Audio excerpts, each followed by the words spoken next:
Hello everyone, welcome back to the channel and you know that we are doing CTET PYQ series जो अगस्त के 2023 का जो paper है हम वो डिस्कस कर रहे हैं। ये किन के लिए इम्पोर्टेंट हो सकता है? जो बच्चे कभी भी सीटेट का जो एग्ज़ाम है वो अप्लाई करना चाहते हैं और वो इस टाइम प्रैक्टिस कर रहे हैं या कुछ सीखना चाहते हैं कि किस तरीके के क्वेश्चंस आते हैं, कैसे हम उनको अटेम्प्ट कर सकते हैं। So this is the right way कि आप सीटेट को अपीयर करें। ठीक है, अगर ये आपका पहली बार भी है तो भी you can do it very well अगर आप PYQ क्वेश्चन जो है प्रीवियस ईयर के जो क्वेश्चन पेपर्स हैं उनको सॉल्व करते हैं। कंटिन्यू करते हैं अपनी सीरीज के अंदर अपना आज का पहला क्वेश्चन जो कि है इस पेपर से 21st question. Which of the following is a limitation of Piaget's theory of cognitive development? Piaget की theory से है। I have already told you कि सीटेट के क्वेश्चन पेपर्स में पियाजेट, वाइगर्ट्स्की एंड लॉरेंस कॉलबर्ग ये जो तीन थियरीज हैं ये तो फॉरमोस्ट इम्पॉर्टेंट है, आपको करना ही करना है। ठीक है, तो ये जो क्वेश्चन है वो पियाजेट की थियरी से है और वो इसके लिमिटेशन पर है। अब पेपर में क्या हो रहा है कि क्वेश्चन पेपर के अंदर आप देखेंगे कि थियरी के स्टेजेस से क्वेश्चंस नहीं आ रहे हैं, डायरेक्टली उसके स्टेज से क्वेश्चन नहीं आ रहे हैं। क्वेश्चंस आ रहे हैं इधर लिमिटेशन या फिर एप्लीकेशन, है ना, किस तरीके से आप उसको अप्लाई करेंगे और उसके व्हाट वी से कॉन्सेप्ट से रिलेटेड क्वेश्चन आ रहे हैं, बट डायरेक्टली कॉन्सेप्ट के नाम से डायरेक्टली नहीं आ रहे हैं। ठीक है, तो जब आप अपनी थियरीज को पढ़ रहे हैं डू रिमेम्बर कि आप स्टेजेस और उसके कॉन्सेप्ट्स को तो ध्यान रखें, इधर उसके डेप्थ में भी जाएं कि उसके लिमिटेशंस क्या हैं, कब थियरीज किस बेसिस पर डेवलप की गई हैं, उनका टीचिंग इम्प्लीकेशन क्या है, उनको क्लासरूम में कैसे इस्तेमाल किया जा सकता है। तो ये सारे कॉन्सेप्ट्स भी आप समझते हुए चलें। ऑप्शन देख लेते हैं। It over emphasise the role of language in cognitive development. आप जानते हैं कि पियाजेट ने जो थियरी दी थी वो संज्ञानात्मक विकास यानी कि कॉग्निटिव डेवलपमेंट से रिलेटेड थियरी दी थी कि बच्चा क्या करता है ना, कौन से स्टेज में बच्चा क्या सीखता है। तो यहाँ पर जो पहला ऑप्शन कहता है वो कहते हैं कि भाषा का बहुत ज्यादा उपयोग, ओवर इम्फेसिस दिखाया पियाजेट ने अपनी थियरी के अंदर। वेरेज हम ये किसकी थियरी के अंदर देखते हैं वो भी हम थोड़ी ही देर में डिस्कस करेंगे। ठीक, सेकेंड ऑप्शन क्या कहता है? It does not count for individual differences. ये इंडिविजुअल डिफरेंसेस की बात नहीं करते हैं कॉग्निटिव डेवलपमेंट में, ऐसा कहता है हमारा ऑप्शन नंबर 2। थर्ड ऑप्शन कहता है does not count for the role of biological factors in cognitive development. वो कहते हैं कि आपका जो संज्ञानात्मक विकास है उसके ऊपर आपका बायोलॉजिकल फैक्टर्स बिल्कुल भी डिटरमाइन नहीं करते। It does not account for the influence of culture and social factors, के ये बिल्कुल भी कल्चर या सोसाइटी का इन्फ्लुएंस उसके ऊपर डिपेंड नहीं करता हमारा कॉग्निटिव डेवलपमेंट। ये सारे ऑप्शंस हैं। अगर आपने पिछली वीडियो देखी है देन आपके लिए काफी आसान होगा इस तक पहुंचना कि कौन से ऑप्शंस को एलिमिनेट करना है और कौन से ऑप्शन को रखना है। ठीक है, अब अगर इसमें देखें तो जो रोल है इट ओवर एम्फेसाइज, इन्होंने एम्फेसाइज ही नहीं करा भाषा के रोल के ऊपर। उन्होंने बताया ही नहीं कि भाषा की कोई भूमिका होती है कि नहीं होती है कॉग्निटिव डेवलपमेंट में। ये किन्होंने बताया? ये लीव वाइगॉट्स्की ने बताया। तो ये एक लिमिटेशन नहीं हुई है क्योंकि उन्होंने भाषा के बारे में बात नहीं करी है। ठीक है, और उन्होंने कहा भी है कि बच्चा भाषा जो है वो उसके पास आती है सेकेंड स्टेज में। ठीक है, जब उसके पास भाषा आ जाती है और वो उस भाषा का उपयोग करता है अपने थॉट्स एक्सप्रेस करने के लिए, फीलिंग्स के लिए, सब चीज़ों के लिए। लेकिन ओवर एम्फेसाइज उन्होंने नहीं करा, उन्होंने ज़रूर थोड़ा सा इसके बारे में ज़रूर बताया है, बट ना ही उन्होंने मेनली इसको रिस्पॉन्सिबल माना है और ना ही इसको ओवर एम्फेसाइज किया है। सेकेंड ऑप्शन है it does not count for individual differences, it count for individual differences. वो कहते हैं कि एक यूनिवर्सल पैटर्न होता है बच्चे का ग्रो करने का, डेवलपमेंट का। तो एक यूनिवर्सल पैटर्न के ऊपर उन्होंने बात करी है और उन्होंने ये भी बताया है कि बच्चे की जो ग्रोथ है वो हर स्टेज में कैसी होती है। सो ही टॉक्ड अबाउट इट, तो ये भी इसकी लिमिटेशन नहीं है क्योंकि उन्होंने इसके बारे में बात करी है। थर्ड ऑप्शन कहता है it does not account for the role of biological factors. Of course उन्होंने बायोलॉजिकल फैक्टर्स की बात करी है, that it starts from the parents, भाई जेनेटिक्स होता है और जेनेटिक्स के साथ एनवायरनमेंट है जो इम्पोर्टेंट रोल प्ले करता है। तो इन्होंने ये भी इसकी लिमिटेशन नहीं है। वेरेज अगर हम बात करें, अगर हम लिमिटेशन देखें कि इसकी क्या कमी रह गई है, वेरेज पियाजेट की थियरी में सब कुछ डिटेल में कवर है और इसको one of the most important theories माना जाता है जब हम बच्चे की डेवलपमेंट के ऊपर बात करते हैं। तो यहाँ पर लीव वाइगोट्स्की ने एक बात करी थी about the social and culture factors जो बच्चे के विकास में प्रभाव डालते हैं। लेकिन पियाजेट ने अपनी थियरी के अंदर कल्चर और सोसाइटी फैक्टर्स को बिल्कुल भी इंक्लूड नहीं करा। So this can be the limitation of Piaget's theory of cognitive development. अब थोड़ा सा थियरी को भी जान लेते हैं। अब तक हमने इस थियरी को डिस्कस नहीं किया है, लेकिन अगर आप चाहें डिटेल में एक वीडियो देखना तो यहाँ पर या फिर डिस्क्रिप्शन बॉक्स में आपको एक लिंक मिल जाएगा फॉर द थियरी, जहाँ पर आप लीव वाइगोट्स्की प्लस पियाजेट की थियरी को डिटेल में डिस्कशन जो है उसका देख सकते हैं। साथ ही अदर थियरीज जो हैं जो आपके कॉन्सेप्चुअल इंपॉर्टेंस रखती है उनको भी आप डिस्क्रिप्शन बॉक्स में देख सकते हैं। और इसकी एक प्लेलिस्ट भी है educational psychology, you can watch that. I guess 13 to 14 videos you have जहाँ पर आप इनको देख सकते हैं। देखिए, अब पियाजेट ने अपनी थियरी के अंदर कुछ 4 स्टेजेस की बात करी है। पहली stage sensory motor stage, second is pre operational, third is concrete operational and fourth is formal operational stage. यहाँ पर बच्चे के पास सेंसरी मोटर स्किल्स होते हैं, जैसे कि इस स्टेज का नाम है सेंसरी मोटर स्टेज। बच्चा जो वर्ल्ड को एक्सप्लोर करता है वो कैसे करता है, वो अपने सेंसेस के थ्रू करता है। तो यहाँ पे मेनली सेंसेस जो हैं वो मेन इंपॉर्टेंस रखते हैं। नेक्स्ट में क्या आ जाता है, यहाँ पर जो लैंग्वेज है वो आ जाती है। अब लैंग्वेज एज अ सिंबल की तरह काम करती है। अगर बच्चे को कुछ कहना है, मांगना है, then he started using the symbols और वर्ड्स। वो इशारे करने लगता है, मुझे ये चाहिए, ये दिला दो, इधर चलो, है ना। तो सिंबल्स जो है वो रिप्रेजेंट करने लगता है। और थर्ड स्टेज है जो कॉन्क्रीट ऑपरेशनल स्टेज है, यहाँ पर बच्चा लॉजिक ऑपरेशंस लगाने लगता है, लॉजिक सप्लाई करने लगता है। एंड फोर्थ स्टेज में कंप्लीटली एब्स्ट्रैक्ट वेज में बच्चा सोचने लगता है, समझने लगता है, and you have this ability. Age group है 0 to 2 years, 2 to 7 years, 7 to 11 years and 11 to 15 years। ठीक है, ये बेसिक है। अब थोड़ा सा इसके डिटेल में जान लेते हैं कि इस स्टेज में होता क्या है। जो 0 से 2 इयर्स की एज जो है, जिसे हम सेंसरी मोटर स्टेज कहते हैं, यहाँ पे बच्चा अपने एनवायरनमेंट से अपने सेंसेस के थ्रू कोऑर्डिनेट करता है, मोटर रिस्पॉन्सेस दिखाता है, हाथ पैरों को चलाता है, सेंसरी क्यूरियोसिटी होती है उसमें अबाउट द वर्ल्ड। जैसे आप देखेंगे बच्चा अगर लेटा है तो वो इधर उधर हाथ पैर मारने लगता है, ही ब्लिंक्स हिज आईज, है ना, सकिंग का एक रिफ्लेक्शन होता है, ये सारी चीजें होती हैं। Language used for demands and cataloging. Object permanence is developed. Object permanence एक मेजर रोल यहाँ पर, एक मेजर कॉन्सेप्ट कह लीजिए जो स्टेज में होता है कि पियाजेट कहते हैं which is out of site is out of mind. Object permanence के लिए मतलब कि ये है, अगर मान लीजिए कि कोई चीज यहाँ पे एक टॉय रखा हुआ है और आप ये टॉय को उठा के यहाँ से कहीं और रख दें तो बच्चे को लगेगा कि वो गायब हो गया। Which is out of site is out of mind. तो ऑब्जेक्ट परमानेंस धीरे धीरे डेवलप होने लगता है with the end of this stage, कि उसको पता लग जाता है कि चीज एग्जिस्ट करती है या नहीं करती है। Pre operational stage 2 to 7 years old, यहाँ पे बच्चे के अंदर सिंबॉलिक थिंकिंग आ जाती है। वो प्रॉपर सिंटेक्स या ग्रामर का इस्तेमाल करने लगता है अपनी बातों को बताने के लिए, मुझे चाहिए, है ना, पापा चलो। This kind of statements he started to use. Imagination and intuitions are strong, यहाँ पे इमेजिनेटिव स्किल्स ज्यादा हो जाती हैं बच्चे के अंदर। ही एक्ट्स लाइक, अगर वो कोई कार्टून देख रहा है या वो किसी डॉल के साथ खेल रहा है, स्टार्टेड टू इमेजिन के इसको प्यास लगी है, इसको भूख लगी है।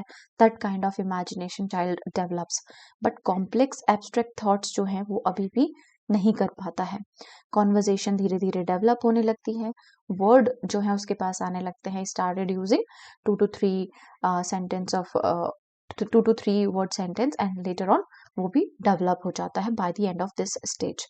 Third stage is concrete operational stage, जो 7 से 11 वर्ष की आयु के बच्चे जो होते हैं वो इस कैटेगरी में आते हैं।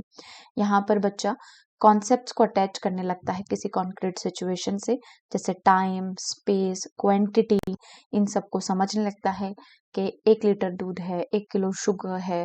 This kind of understanding he develops, but not as independent concept. वो पूरा कंप्लीटली इंडिपेंडेंट नहीं होता, but it started understanding these concepts.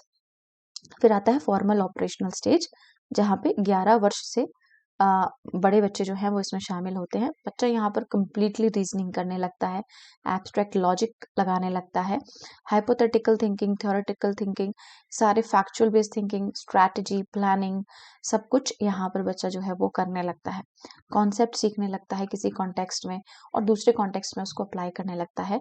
Problem solving skills भी यहाँ पर बच्चों के अंदर क्या होता है, आ जाती है। ठीक है, पढ़ते हैं नेक्स्ट क्वेश्चन की तरफ। एक और असर्शन और रीजन का क्वेश्चन है। आई गेस अब तक इस पेपर के अंदर हम 3 से 4 क्वेश्चंस कर चुके हैं about assertion and reason, so you have to pay attention and also remember कि आपको इस तरीके के क्वेश्चन पेपर में देखने के लिए मिलेंगे, तो आप इसे गो थ्रू कर लीजिए। Read the following statement and choose the correct option. Assertion क्या कहता है? Every year Lata, a class 7th teacher, invites a female maths professor and a male nurse to her class to discuss career in their fields. हर साल लता अपनी class में क्या करती हैं कि 7th क्लास की क्लास टीचर हैं वो, और अपने क्लास में इनवाइट करती हैं एक फीमेल मैथ्स प्रोफेसर को और एक मेल नर्स को। वेराज वी सी के ज़्यादातर जो नर्सेज हैं, हम ऐसा मानते हैं या सबको ऐसा लगता है कि नर्स हमेशा फीमेल होती है और मैथ्स जो है वो बॉयज करते हैं। इस तरीके का क्वेश्चन हमने पहले भी देखा है जो स्टीरियोटाइप्स को तोड़ने वाला है। ठीक है, तो वो करियर के बारे में डिस्कस करने के लिए इन दोनों को बुलाती हैं। इसका रीजन क्या है? Gender differences are innate and not acquired through society. कि जो जेंडर डिफरेंसेस हैं, जो लिंग के भेद हैं, वो जन्मजात होते हैं और ये सोसाइटी से एक्वायर्ड नहीं किए जाते। तो हम जितने भी डिफरेंसेस लेकर आते हैं अबाउट मेल फीमेल, ये हम जन्मजात ही लेकर आते हैं, ये इसका रीजन है। तो आपको बताना है कि क्या ये दोनों सत्य हैं, क्या इनमें से कोई एक सत्य है और एक गलत है, और या फिर इसका सही रीजन यही है। स्टेटमेंट 2 जो है इसको करेक्ट एक्सप्लेन करता है, आपको ये बताना है। अब देखिए, टीचर अपनी क्लास में इनको लेकर आती है क्योंकि इनको स्टीरियोटाइप तोड़ना है, और ऐसा होता भी है जिससे कि बच्चे करियर ऑप्शंस को एनालाइज कर सकें अपने स्कूल के दौरान और एक स्टीरियोटाइप को तोड़ सके कि हमेशा ऐसा ज़रूरी नहीं है। Girls can be good in maths whereas boys can be good in biology और ही और she can be a nurse. तो इस तरीके के स्टीरियोटाइप्स को तोड़ने के लिए टीचर इनवाइट करती है, दैट इज़ वेरी ट्रू। लेकिन जेंडर डिफरेंसेस या किसी भी प्रकार का कोई डिफरेंस है, अगर कोई बच्चा पैदा होता है तो क्या वो इन जेंडर डिफरेंसेस के साथ पैदा होता है? क्या वो खुद ये कहता है कि अरे मैं तो लड़का पैदा हो गया या मैं लड़की पैदा हो गई? नहीं, these are all inculcated and these are all involved through the society। हमें ये जो differences हैं, whether you say it gender, whether you say it caste, whether you say it religion और a poor और a rich, ये सब कौन create करता है? ये सोसाइटी क्रिएट करती है। तो ये इननेट नहीं है। ठीक है, तो इसमें हमारा असर्शन ठीक है लेकिन रीजन ठीक नहीं है। तो ऑप्शन कौन सा है कि A is true but R is false. तो ए सही है और आर गलत है, यही तो हम कहना चाहते हैं। ठीक है, तो यही इसका सही आंसर हो जाएगा। नेक्स्ट क्वेश्चन की तरफ बढ़ते हैं। In a progressive classroom the student, progressive classroom क्या होता है ये आपको पता होना चाहिए इस क्वेश्चन को सॉल्व करने के लिए। अब देखिए, अगर आपको मान लीजिए आपको नहीं पता है, आपको ये तो पता है प्रोग्रेस मतलब प्रगति करना, है ना? प्रगति करना मीन्स ग्रो करना। तो प्रोग्रेसिव क्लासरूम में बच्चे क्या करेंगे कि क्या बच्चे बिल्कुल भी बहुत सारे क्वेश्चंस नहीं पूछेंगे? मतलब do not ask many question, शिक्षक से क्वेश्चन ना पूछें। Ask question to the teacher, कि शिक्षक से क्वेश्चन पूछें। Ask question to each other, एक दूसरे से क्वेश्चन पूछें। या आस्क देमसेल्व्स क्वेश्चन, कि अपने आप से भी सवाल करें। तो बिल्कुल भी क्वेश्चन नहीं करेंगे तो उनकी जो क्रिटिकल थिंकिंग है वो तो डेवलप नहीं होगी। तो ये सही ऑप्शन तो नहीं हो सकता। करेक्ट। अब हमें चाहिए, देखिए, अगर बच्चा टीचर से क्वेश्चन पूछेगा इट मीन्स वो क्यूरियस है और वो सही जवाब तक जाना चाहता है, तो बिल्कुल सही ऑप्शन है। इसके बाद क्या वो एक दूसरे से क्वेश्चन पूछें? बिल्कुल एक दूसरे से सीखे, पीयर ट्यूटरिंग करें या फिर कोऑपरेटिव लर्निंग करें, यही तो हम चाहते हैं क्लासरूम में। तो बिल्कुल ये भी ठीक है। आस्क देमसेल्व्स क्वेश्चन, अपने आप से क्वेश्चन करें कि पहले क्या मैं इसको सॉल्व कर सकता हूँ, क्या मैं इसके जवाब तक पहुंच सकता हूँ। तो ये भी बिल्कुल अच्छा है बच्चे की क्रिटिकल थिंकिंग के लिए। तो ये तीनों ही ऑप्शन जिस ऑप्शन में होंगे वही हमारा सही आंसर होगा। हमें देखना बी सी एंड डी जिसमें होंगे, this is the right answer. Option number 3 is the correct answer. क्या होता है progressive classroom? Let us see that. The progressive education philosophy emphasize the development of whole child।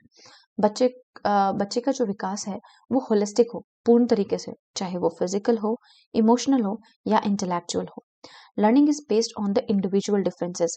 हम ये सभी जानते हैं कि हम बच्चे के इंडिविजुअल डिफरेंसेस या इंडिविजुअल नीड्स पर बहुत फोकस करते हैं कि हर बच्चे का सीखने का तरीका, पढ़ने का तरीका, किसी चीज को करने का तरीका अलग हो सकता है। एक क्वेश्चन के अलग अलग वेज भी हो सकते हैं to reach to a conclusion. ठीक है, हर बच्चे की अलग काबिलियत होती है, उनका इंटरेस्ट अलग होता है। यहाँ पर जब हम प्रोग्रेसिव क्लासरूम में होते हैं तो हम इन तीनों ही चीज़ों का ध्यान रखते हैं और तभी अपने लेसन को प्लान करते हैं। This lead to students being motivated and enthusiastic about learning. और जब ऐसा होता है तो बच्चे पढ़ाई के लिए मोटिवेटेड भी होते हैं और एक्साइटेड भी होते हैं कि आज उन्हें कुछ और नया सीखने के लिए मिलेगा, and they will love to go to school and these kinds of classroom which is called progressive classroom. Key points क्या हैं? प्रोजेक्ट बेस्ड लर्निंग अगर हम कराएंगे तो प्रोग्रेसिव क्लासरूम का हिस्सा होंगी। Problem based learning, inquiry based learning, service learning, student centre learning and direct self directed learning.